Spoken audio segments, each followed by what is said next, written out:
We open the provided Sleep Tracker ViewModel file. In the file, we have created a class, Sleep Tracker ViewModel, that extends Android ViewModel.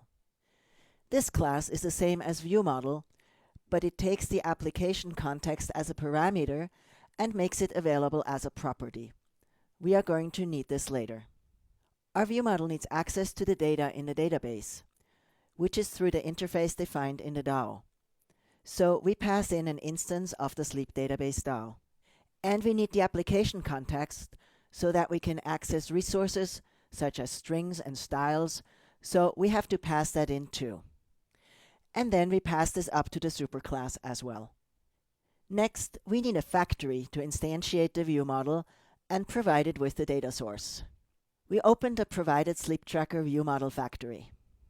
It takes the same argument as the Sleep Tracker ViewModel, a data source, which is the Sleep Database DAO, and the application context. Our factory extends ViewModelProvider.factory. Inside the factory, we override create, which takes any class type as an argument and returns a ViewModel. In the body of create, we check that there is a Sleep Tracker ViewModel class available, and if there is, we return an instance of it. Otherwise, we throw an exception. This is actually mostly boilerplate code, so it looks very similar to what you created in the previous lesson. Now, from the DAO, our ViewModel knows how to access the database, but we haven't created a reference to the database. That is because we don't need the entire database object, just the DAO that accesses the table that we need. It's a good practice to just use the minimum objects to keep database and ViewModel cleanly separate. However, we do need to make sure there is a database when the ViewModel is created. So instead of having the ViewModel create the dependency to the database, the ViewModel factory provides this dependency to the ViewModel. In this way, the ViewModel becomes easy to test. Let's go to the Sleep Tracker fragment and use our shiny new factory. Now in the Sleep Tracker fragment, in onCreateView, we need a reference to the application that this fragment is attached to pass into the ViewModel factory provider. We add that below the binding. RequireNotNull is a Kotlin function that throws an illegal argument exception if the value is null.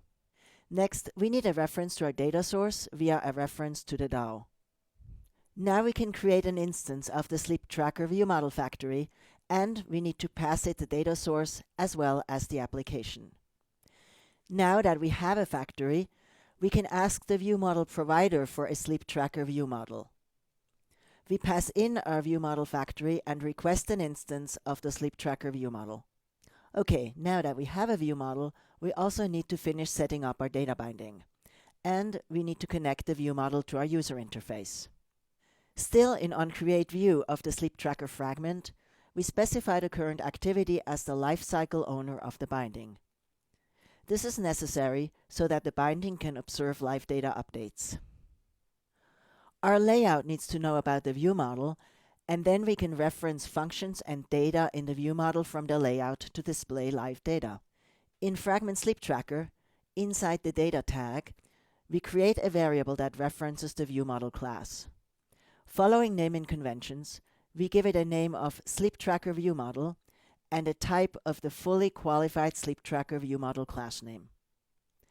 Back in the Sleep Tracker fragment, in onCreateView, we can set the variable in our layout, which we access through the binding object to the ViewModel. You see an error because we have to recreate the binding object, which doesn't know about the Sleep Tracker ViewModel yet. So we clean and rebuild. And the error is gone.